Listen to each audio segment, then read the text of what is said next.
Well, good evening, everybody. And look at that, starting bang on time for a change. Anyway, I hope you're all well and welcome to our awards presentation for Monochrome. David Tipling's waiting in the wings, and I'll be chatting to him in just a few seconds, right after this.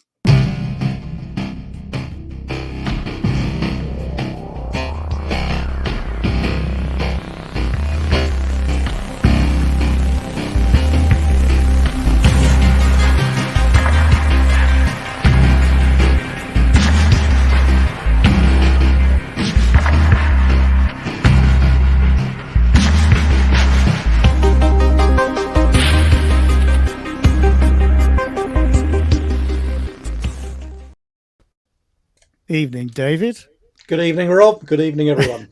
Do you like my techno music to start with? I'm very impressed. Yeah, very impressed. I like to go for something a little different every time. Yeah, it's quite good fun choosing the tracks. But anyway, yeah, Monochrome. That was fun. it was. Yeah, it was. We had a very interesting discussion, didn't we? It was. We did. I think more difficult this year to choose a winner as well. There was a lot more toing and froing and disagreeing and all the rest of it, which was good. Yeah, I like the disagreement because it's really fun actually to sit there and chat through and get everybody else's opinion, as to why they like certain things and have people persuade you actually as well as as to their opinion on things. And it lets you see things that perhaps you'd missed yourself as well, which is the great thing to have, so many people involved in the judging process. I think that often happens, isn't it? We look at a picture and someone will say you might be championing something, and someone says, "Well, what about that in the corner or that in the background?" And you look and it changes your view sometimes. Yeah, sometimes ruins it. Ruins it sometimes. Yeah. Exactly, but no, it was a lot of fun, and of course we've got that process happening for color as well at the moment. So that's the the last category for the year. Obviously we've got best portfolio as well, but slightly different. But yeah, it's a fascinating process, I have to say, and so one that I really enjoy, and I think all of you enjoy it as well, don't you? All the judges. Yeah, that's good fun. It's good fun. Anyway, if I see a few people joining, so if you want to stop by and say hello, make any comments that you want to do, just put them in the live chat, and I'll try and catch up with those regularly as we go throughout the evening. I know, David, you're a bit tight for time tonight, aren't you? So we're sort of going to get on with it relatively speedily, so we've got a few people to talk to, which is always nice. So shall we get on and talk to our first winner? We're actually going to do the bronze award first because this chap's in Amboseli at the moment, and lucky thing. Lucky thing, needs to get to bed because he's got an early start in the morning. So let's go for our bronze award first. So the bronze award for Monochrome is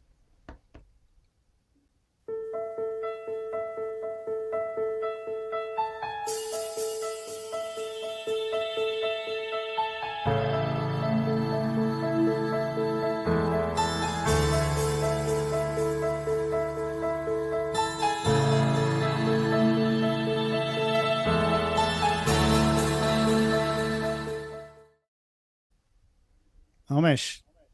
Hello, Amish. Hi, guys. Hello. Oh, brilliant image. Let me bring that up large on the screen. David and I will have a quick chat about it, and then we'll get to chatting to you about how you took it, and and the vision for it and everything else. So let me just bring that image up and on the screen large for everybody to see. So David, what sort of stood out to you about this particular image? Well, I think, Rob, as we've said lots of times before, when we're looking at black and white imagery, we're often looking for pictures that they're obviously the vast majority have been shot in colour to start with, but something that is even better when it's converted to monochrome. And I think this is probably a good example. When you strip away the colour, you really start to highlight things like these water droplets and things a lot more, I think, and the zebra's pattern, and it was just a very striking image that we all really loved when we saw it.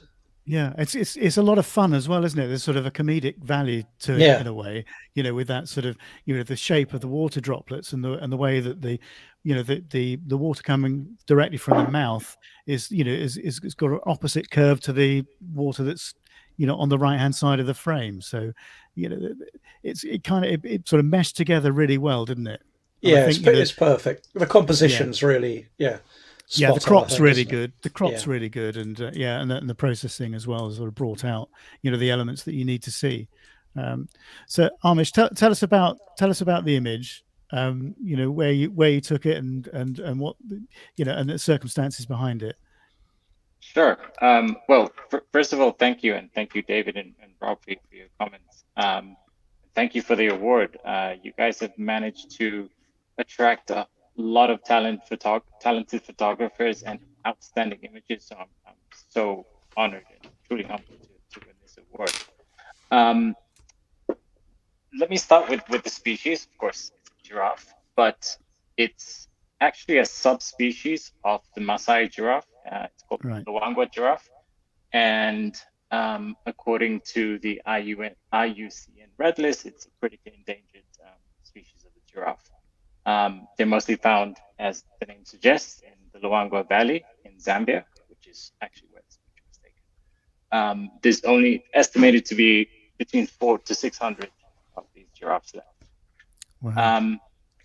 So I was in Zambia earlier this year, in June. I was actually working on a story for wild dogs, another critically endangered species, in collaboration with a conservation organization called Zambian Carnivore Program, a brilliant conservation org on the ground, and they're primarily responsible for predators in the Luangwa Valley. And one day on our way back to camp, we came across a tower of giraffes, not so far from the waterhole. In the middle of the day, relatively harsh light as well. And I think before I carry on, it's worth giving some context on something. I put together, or I have a work in progress wish list of the types of images that I would like to capture. The more I learn about the various species, their behavior, the ethology, the larger this wish list gets. And this was one of them. I understood that when a giraffe gets into this awkward stance to drink water, it fills up its mouth and quickly flicks up to swallow the water. It's quite a fascinating thing to see if you've never seen it. And every single time it creates a flick of water because the water is being held in the mouth before it flicks up to drink it, as their necks are very long. So I understood that, and as we were passing through these tower of giraffes, I immediately saw one that was in this awkward stance and came up with this flick. At the same time, I explained to the guys I was with that, wow, this is actually the image that I'm trying to capture.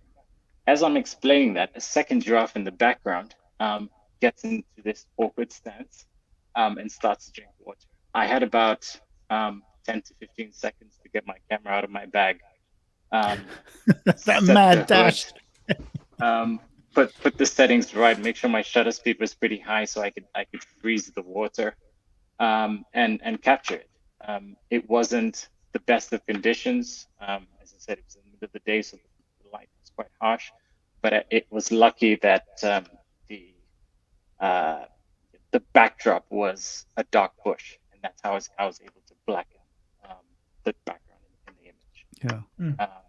So I let the shutter run. It captured about 10, 15 images, and this was the one that I liked the most. I think that you've sort of seen the original image. It was quite awkwardly taken.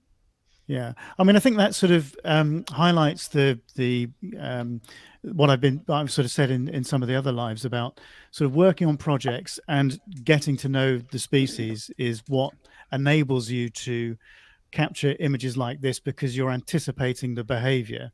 If you didn't know this, until you sort of studied the species a little bit and really worked out what goes on and the process and everything else, that's what makes you able to anticipate what's going to happen. You've got an image in your mind, and in the end, you achieve what you've been looking for. And that's that there is the benefit of working on projects and working with particular animals and particular species time and time again. So yeah, well done. It's so I don't think I've seen a picture of a giraffe quite like this, actually. Have you, David? I can't. I think we were saying when we were judging, it's very unusual.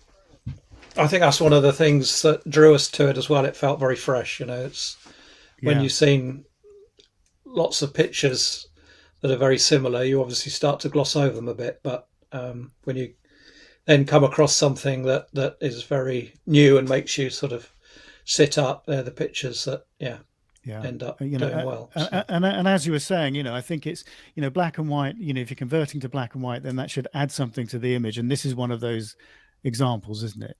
And it's always the simple images that I think work really, really well, in black and white. I just think it's sort of all about form and composition and texture and those elements. When you're stripping things out and you're taking the color away, there's nowhere to hide, is there?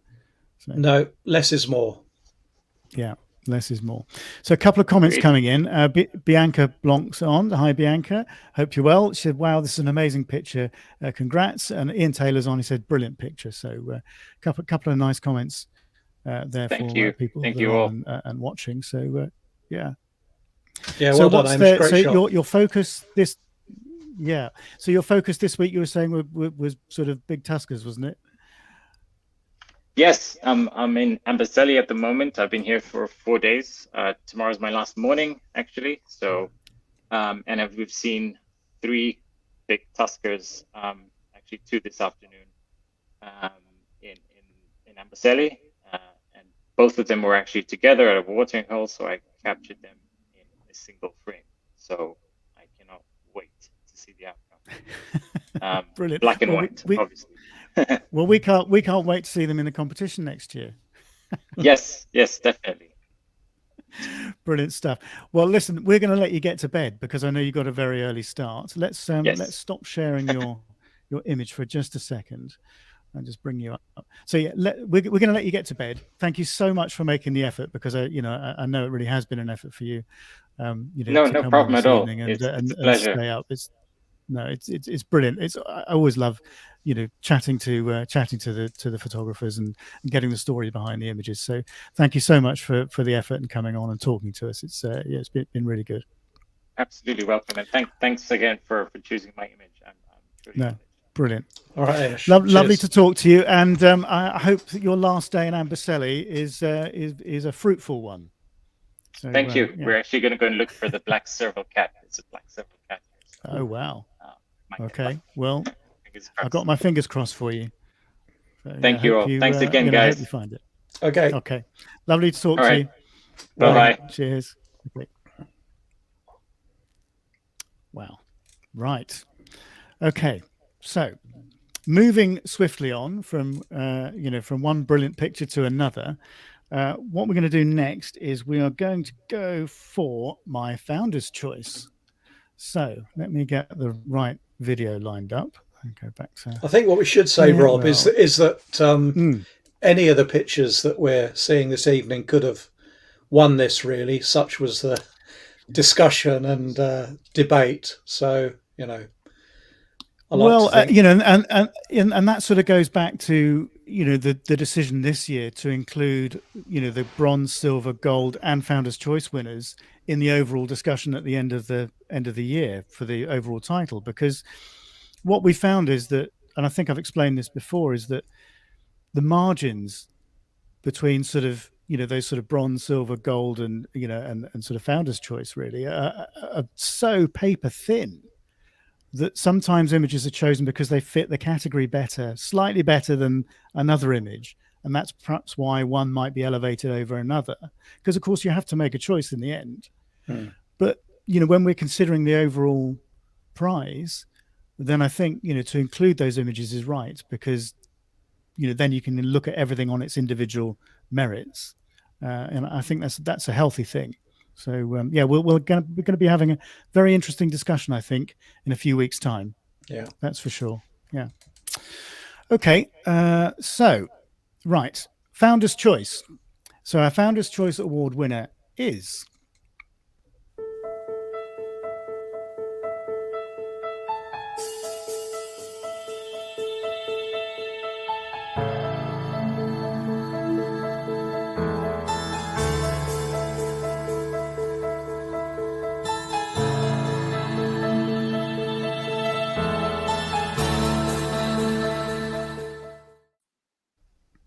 Hello, Kurum. Hi, hello, guys. Kurum. How are you? Hi. We're good. No stranger to these presentations, are you, this year? It's been a good year. Yeah, it has indeed. It has indeed. And another amazing picture. So let me bring this up on the screen for everybody to see. And David and I'll have a quick chat, and then we'll come back and have a chat to you about it. David, another sort of very simple image. Again, nowhere to hide, but it's the simplicity that makes it. Yeah. I think, again, if this was in color, it wouldn't be better than what we're looking at now in black and white. And I think just the contrast between the gulls and I guess it's water that they're on below, and that single gull in flight there on the right. It's it's pretty perfect, really, isn't it? It is. It's that sort of group of gulls is in a really interesting shape. And then you've got that gull in flight in the perfect place in the frame. Yeah. And when you consider this as a drone shot as well, where composition isn't exactly the easiest thing in the world, if you're controlling something in the air, I think makes it even more special. Yeah. So I really love this image. I just think it's so simple, and that's the beauty of it. The beauty is in the simplicity with this, because it's all about that composition, that form. But anyway, Kurum, tell us a little bit about this, because I know you took this with a drone. Yes, this is from a couple of years ago. It was on a weekend, just took the kids out to a local park, and there's a river that goes right next to it. And we hadn't had rains. We normally don't have as much rains as we used to, but so the water was pretty low, and the gulls were sitting there. The bed is all rock, and it's a dark colored rock. It's not entirely black, but it's on the darker side. So there were a couple of Canada geese and these herring gulls sitting in the corner, and I photographed them here and there, and I just wasn't liking the images on the back of the iPhone. I was using the iPhone to fly the drone. Wow. And I just started to underexpose as much as I could, and which pretty much rendered the water black, and one of the gulls just took off, and I just, I was photographing them all sitting in, and then one decided to get up and take off. And luckily I was able to get the frame. It was a rather older drone. They don't even make it anymore. It was like a French company that used to make it, called an Afi Parrot. That was one of my first drones, that I got. And apparently it had a thing where you could photograph in DNG format, but it was such a cumbersome thing that and it would slow the drone down, so I just switched it to just JPEG. And luckily, you didn't have to do much other than just convert it to black and white and just play around with the sliders. And to be honest with you, the gull taking off was pure luck. Yeah. Well, but should never say that, Kurum. Yeah. But then I always say, you have to be putting yourself in those positions to get that luck. You have to see these things. So you can say there's an element of luck, But as I think we've said before, that the Gary Player statement when he he sort of chips in from the bunker, and the guy in the crowd says, "Oh, you're so lucky," and he turns around and says, "Yeah, well, the more I practice, the luckier I get." I mean, it's the same thing, isn't it? The more you're out there, the more you're gotta find yourself.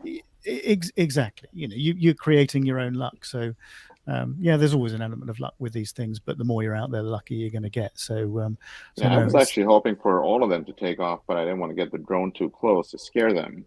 So nothing was happening. I was just photographing them and trying more on compositions from the top. Sort of looked like an inverted coma, the way they were sitting, so to speak, and then the one took off to the right was pretty good. Yeah.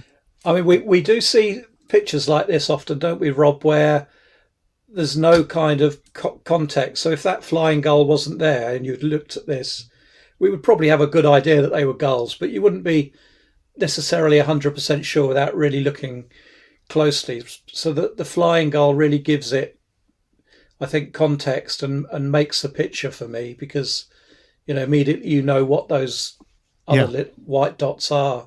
Exactly. Because I know we've seen quite a few drone shots in the past where we've all looked and peered at them and wondered what the birds or whatever were in the image, and it if there's no context at all and it's not particularly an attractive abstract, then it doesn't work. But I think the flying gull in this case really set the picture off. Really anchors it, doesn't it? I mean, exactly what it is straight away. Yeah. And if this species, which most people do, it's pretty obvious what it is, immediately. So I agree. It's and of course, drone photography is one of those things which is, it can be a controversial subject as well. We've certainly seen plenty of pictures, haven't we, David, where the birds are obviously flying away from something, and that thing is the drone that's above them, but in this, obviously with this, you've got one bird in flight. The rest of them are pretty relaxed. So and in fact, also the contrast, by just dropping the exposure down and then working with the sliders, taking the element of the water completely out of the image just gives it that little bit of a pop. Black and white to me is about shapes and contrast, and a little bit of contrast here went a long way. Yeah. I think that's a really good comment, actually, isn't it? It's thinking about things in a different way and going, okay, I'm not really liking what I'm getting. How can I change it around? How can I change some settings? To get something a little different, and to have the vision to underexpose like that, I think is a good lesson for to learn, is to look at different ways and different approaches to various situations that that you're presented with. So well done for that. I think if I've got a color image and it's got a lot of contrast, or it's got interesting texture or tone, and I'll always convert it to black and white to have a look and see what it looks like, because that then, stripping away the color, brings out the textures and the tones and stuff, and can elevate it to a better picture at the end of the day. But, True. And if color isn't done right, it can just be a distractor. So, absolutely. Yeah. In this image, it definitely was. Yeah.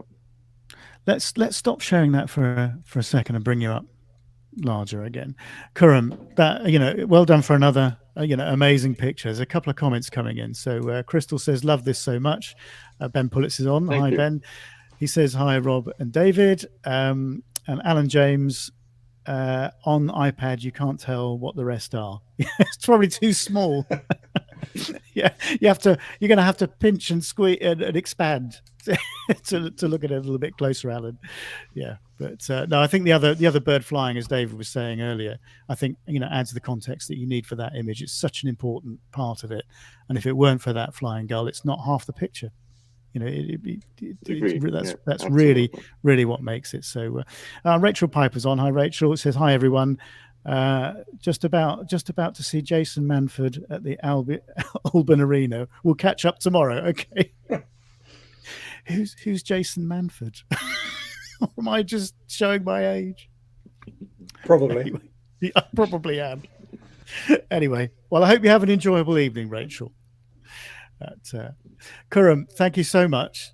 And Thanks for well done having me, again guys, and for thanks for another choosing the image. fantastic image. Yeah. Yeah. Cheers, No, Graham. Thank you. Great stuff. Thank you. shot. Nice to meet you, David. All right. And you. Well, we'll talk to you again soon, no doubt, Kurum. Let's hope so. We'll let you get on with we'll let you get on with your studying. Yes. I Good luck can't with wait that. for that to be over. Thank you. Yeah.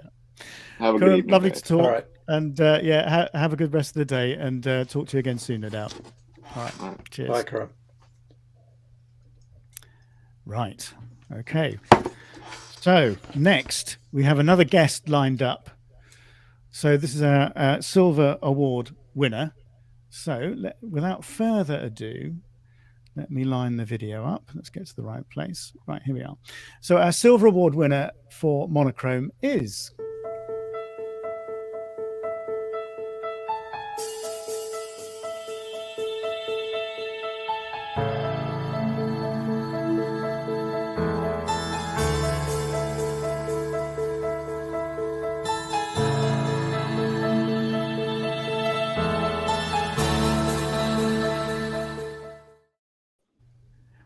Welcome, Matthew. I'm happy to be here, and hopefully I will be close to as well spoken as Amish and Karam were, but we'll see. I'm sure you will be. Let's just get you the image into the right place, and I will bring it up large on the screen. There we are. Let me just bring that up. Okay, David, this one really struck a chord, didn't it? It did with me. Yeah, I love the energy in this image. Yeah, liked everything about it, actually. It's so unusual, isn't it? Yeah, I think again, stripping away the color, it really just probably enhances that feeling of energy and the swirling water, and yeah, it's just great. I was really taken by it. Yeah. Thank you. No, as you say, I think stripping away the color in this, because we've seen a couple of color examples from you, Matthew, haven't we? I think you were explaining earlier from the same shoot, wasn't it? Yeah. So tell us a little bit about the background to this and how you took it. And yeah, so I had a couple of years ago, I did like a road trip from New Jersey, and the main goal was to do a couple weeks of diving up in Vancouver Island.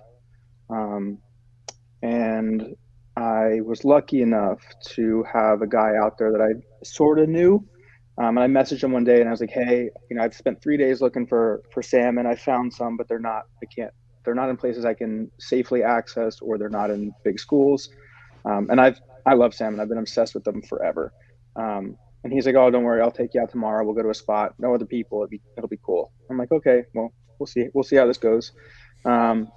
So the next day he took us out into the middle of nowhere on Vancouver Island, down this little dirt track, stopped right at the edge of this river, and he's like, there it is, and just points at the water and told me to get in.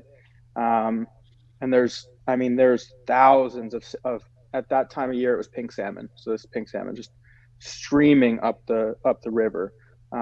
He pointed out a little hole not a hole, but at the base of this little waterfall. He's like, just go sit at the bottom of that. He's like, all the salmon stack up, and that's where you can get them, because they have to go over the falls to get further upriver. So I had a tank, a high pressure scuba tank on my back, and a ton of weight. And I sat on the bottom for 3 hours, and just have fish just everywhere. And it's fantastic. I mean, it's a super chaotic environment, which is kind of what I wanted to show with some of the pictures, because everything's happening so quickly. The current is ripping. Like I had to kind of wedge myself in the rocks. And I think I had 70 pounds of weight, which is a ton. wow. So if you didn't have that, you'd just be washed down the river. But it was fantastic. And I'm not a high volume shooter. I don't take a lot of pictures, but that day I think was the most I've ever shot. And it was amazing. And I came up from the dive, and my friend was a couple yards down the river shooting topside stuff. And we had 3 black bears hunting them, eagles and ravens up the top. Wow. Hunting them. It was really, really cool. and no people or cars or planes, nothing. You couldn't hear or see anybody else. It was a really cool experience. Wow. But What an experience. Because you love shooting salmon as well, don't you, David? I do, yeah. I'm a bit obsessed with them, but I think that's partly why it struck a chord as well, because I've been looking for good places to try and do them underwater, and not succeeded very well. I've had moderate success, but nothing as close as this. So yeah, it's weird because like the first time I ever did them was in Alaska, and the first day we went was great, and we had a little hole with a bunch of big chum salmon in it, and they were all up in our face and fighting with each other and everything like that. We went the next day, none, and it was just, so even the great spots, like if you just mistime it by even a little bit, they can be not a great spot. But fortunately that day we lucked out. Have you used flash with this, Matthew? Or yeah. So 2 strobes, but I like to shoot slow shutter, especially with wide angle anyway. And the flash will you can see some of the bubbles are frozen, and the main part of the fish is frozen, so the flash freezes that. But still, with a slow enough shutter speed and how quickly the water is flowing there, you'll still get those streaks of bubbles. And the cool thing is, depending on the different shutter speeds, you don't have to change it that much, and you'll get a completely different aesthetic to the picture, just based on a 1/10 of a second or a 20th of a second difference in shutter speed. And it's dark. We were there in the fall. It's dark, it's cloudy, it's rainy, so there's not a lot of ambient light, so you can really, really slow the shutter speed down. I was going to say, because you must have to use some of the ambient light in the exposure to get those streaks. So explain to people that are not used to flash, that sort of balancing act between getting a little bit of ambient light so you get those sort of streaks where the bubbles and the turbulence of the water is creating that effect, and then you're freezing the action with the flash. Explain to people a little bit about that sort of dynamic. So the easiest way I've found to do it is, at least underwater, especially if you're going to be doing something like where I wasn't moving. So for the most part, we're there in the middle of the day, so the light changes a little bit, but not a whole lot. The easiest way I found to do that, especially with wide, is just like get your I don't even go in and turn the flashes on right away. I'll get my settings where I want them, until like the water looks the way I want it, or the sky or whatever it is, and then just add in the flash, and shooting on those really slow shutter speeds. You don't need a ton. Just like the little bursts of strobe flash will freeze whatever's closest, and then you obviously don't want to blast the strobe, because then even if you're using short shutter speeds, you're going to end up freezing a lot of the image and losing some of that motion and chaos, which in my opinion makes for the more impactful pictures. So you're basically building the picture one bit at a time. So you're starting with the ambient light and getting that sort of element to the way you want to look in the image, and then you're adding the flash in, as you go along. So it's you're sort of layering the cake as you go along. Yeah, and it doesn't always work. Like if you were doing something where you're moving, or it's something quick that's happening, it's not the best way to do it, because then you can miss something. But if you have, like I was in the water for 3 hours and I didn't go anywhere, so I had time to get it all set up and then start shooting. Whereas if you're in a faster paced environment, in terms of you could potentially miss the opportunities, it's probably not the best approach. But for this, it works perfectly. I bet it was a bit cold, wasn't it? Yes. So definitely needed a dry suit. The water was still, I think, about 47 Fahrenheit. So it's that's cold. 7 or 8, 9 or 10. It's cold. But normally if I was doing a normal dive like that, I'd notice the cold. My adrenaline was going so high the entire time. You don't even pay attention to it. And then when you get out and I can't move my hands very well, I'm like, oh yeah. I was the core temperature's gone to a point. Especially when you try to talk, because then your mouth doesn't, your lips are all swollen and numb, and you can't really feel them, so you're just kind of blabbering without saying much. But it's my favorite experience underwater to date. was that day. It's certainly worth it. I mean, as you say, David, I mean, this got so much energy in it, hasn't it? Yeah. And it's just hits you. And even, when you look at the composition and the way the sort of the swirls of the water just sort of curve with the curvature of the fish as well. I just think that's, it's all, the composition works just so well, doesn't it? And I love the fish at the top as well. It just helps give it a sense of, lots of fish there and swirling around. And it's funny because I have a couple hundred pictures, I think, saved from that day. And this has turned into my favorite one. And it was a couple years ago and I didn't process it until maybe 3 months ago. Just happened to come across on the hard drives and be like, oh, I like that one. And now it worked out that it turned into one of my favorites, and I really, really like it. So thank you guys for appreciating it as well. No, it's great. It's a fantastic picture. Fantastic picture. As good as it is, let's just remove this so we can bring you up bigger on the screen. No, thank you for sharing that experience with everybody. Crystal says, what an incredible experience. So great to hear the story behind this, as well as the technical details that created this image.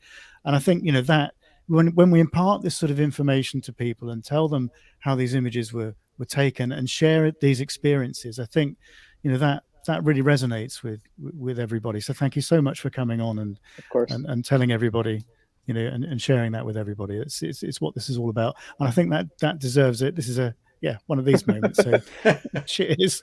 Appreciate it. Yeah, it's traditional to do this. So cheers, everybody. And I'm glad I was able to make it on this time and speak with you guys. Yeah. No, it's good to talk to you after all this time. So good to meet you, Matthew. Likewise. Yeah, brilliant. Matthew, thank you very much, and thanks for sharing that experience with everybody and sharing some of that technical information. So really, really appreciate it, and I'll sort the prize out with you sometime in the next week or so. So cool. Yeah, brilliant, Matthew. Thanks very much, and talk to you soon. Okay. Yes, sir. All right. Bye. Cheers. Okay. Bye. Yeah, amazing image. Right, David. I'm conscious of time. You've got what? 10 minutes, maybe. 3 minutes. Okay. Well, I tell you, we'll do the gold award. We'll do the gold award winner, and then you can leave me to do the rest. I'm sure. Okay. So, Sorry. if you need to, that's okay. Yeah. So, without further ado, let's get on to our gold award winner. Gold award winner for monochrome is.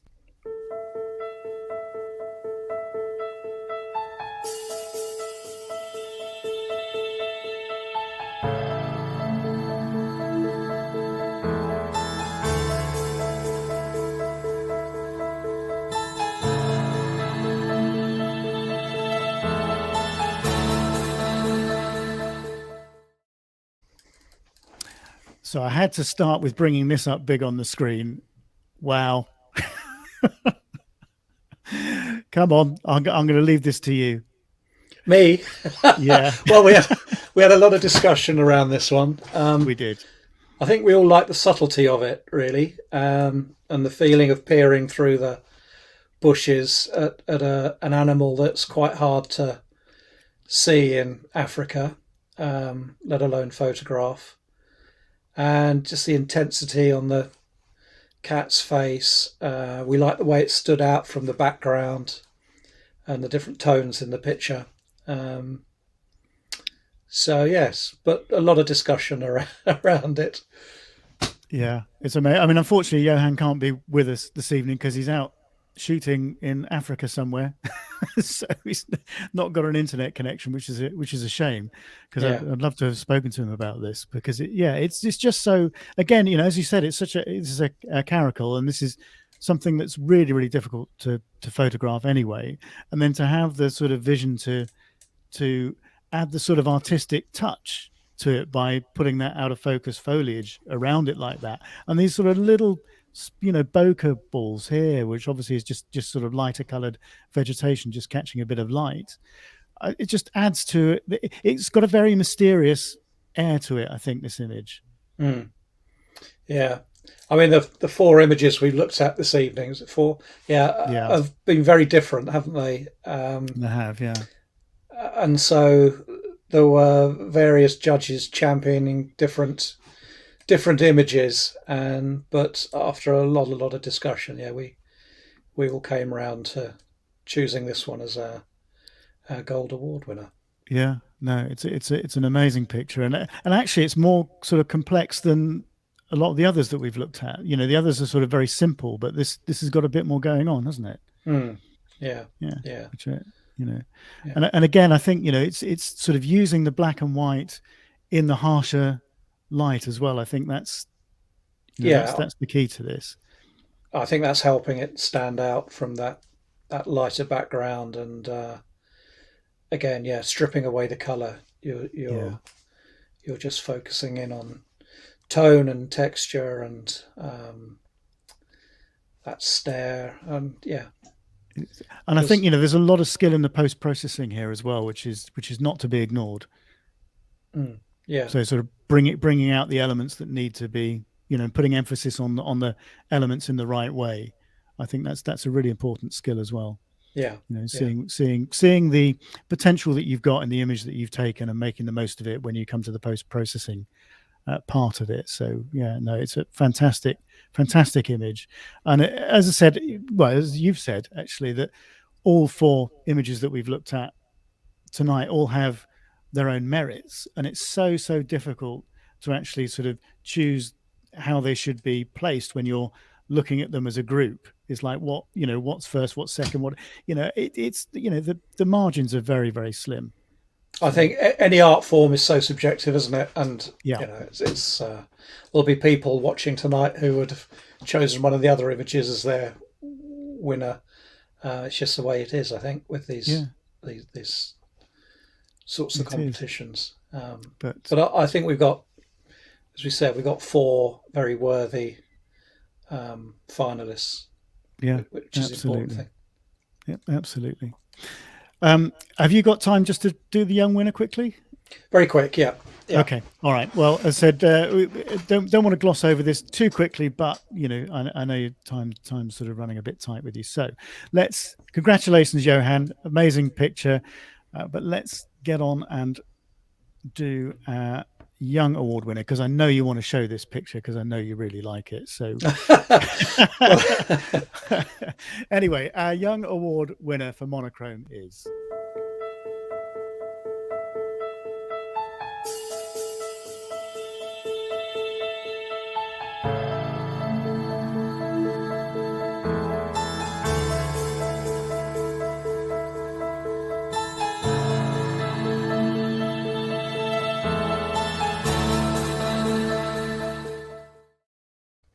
Do you know, as soon as I saw this image, I knew you were going to choose it. I knew you were. Yeah, yeah.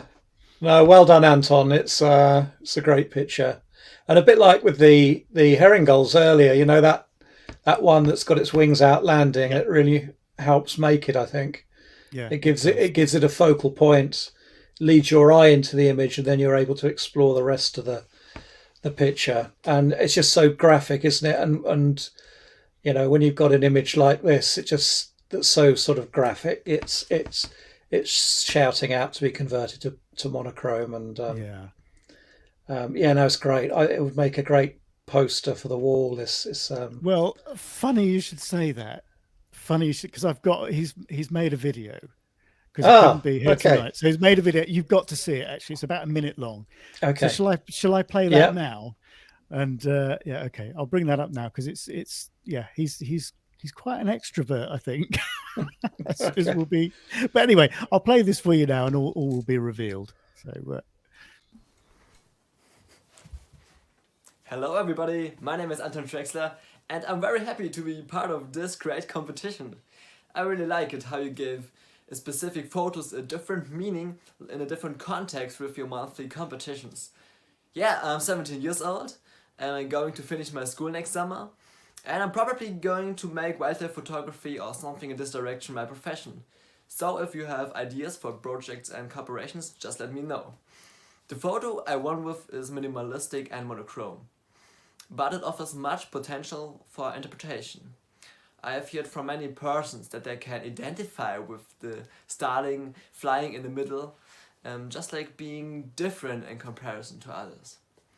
For me, photography is self-development and kind of introspecting. And that's exactly what my photo is supposed to show. Yeah, don't ask me why I have to have this photo in my own room, yeah. So feel free to check out my website, and I would be happy to hear from some of you after this evening. Congratulations to all the winners, and I wish you all a great evening with many interesting photos. Thank you for this great competition, Rob, and bye-bye. Brilliant, isn't Excellent. it? Yeah. And because he's so cheeky about the about contacting him, I thought I'd show everybody his website address. I thought that was quite good. Yeah. So there it is on the screen, Anton.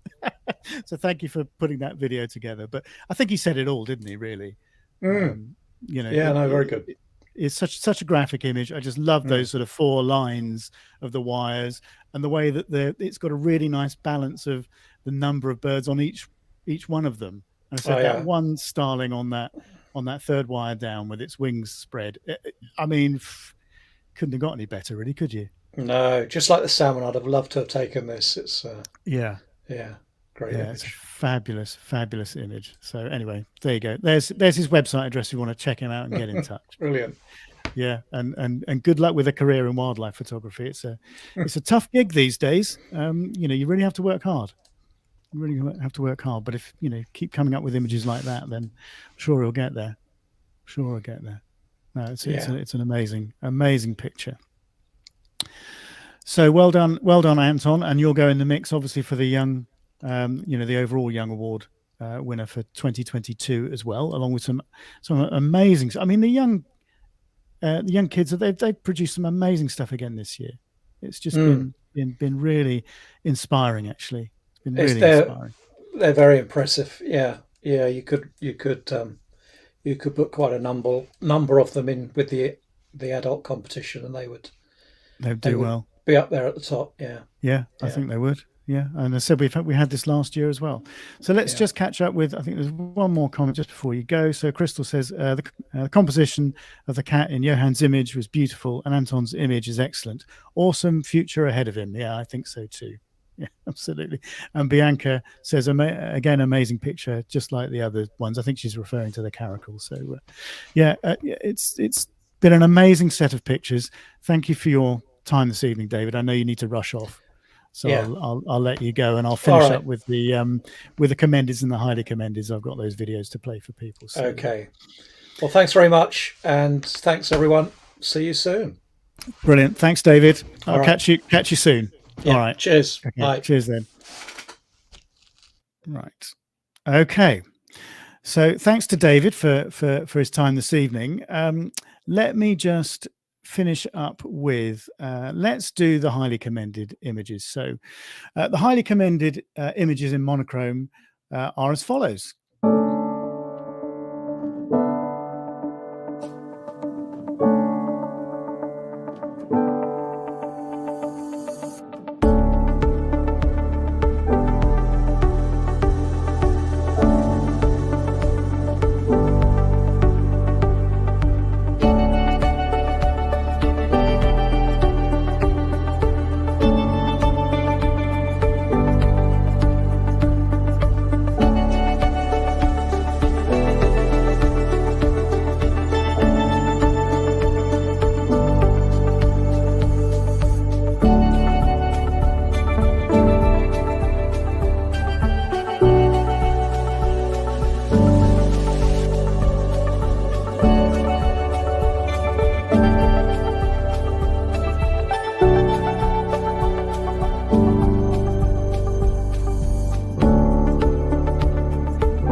Well, congratulations to everybody who made that list, the highly commended. As you can see, what a great standard of photography again, and what a great sort of diverse range of images we had in that selection, all from the very sort of simplistic, almost graphic images through to more complex images like the wildebeest, for example, and making the use of that sort of magical light and the textures and things that are in that particular photo. So again, well done to all the photographers, you know, in that selection, which brings me on to the final selection for this evening, which is the commended images for monochrome. So let me play that video for you now.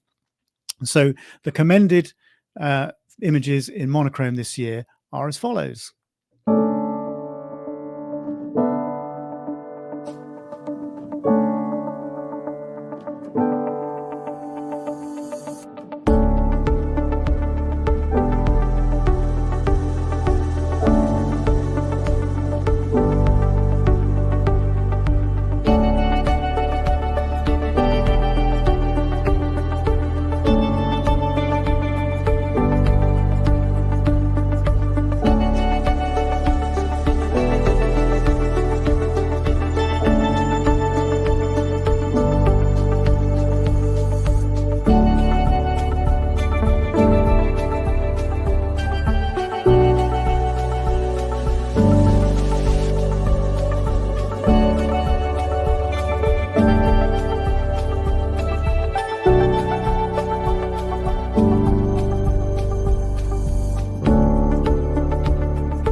Again, I think you'll agree, another amazing selection. And if you want to see some more from the monochrome category and you haven't already checked out the top 100, then that's still on the website as well. So go and have a look at that. And congratulations to everybody who made the top 100. It's quite a tough gig to get to the top 100, I have to say, with the standard of images we've been getting in the competition. So well done to everybody who's who's been represented tonight. And I'm only sorry we can't sort of show more of these sort of fantastic photographs. It would be lovely to do that, but I think we'd be here all night.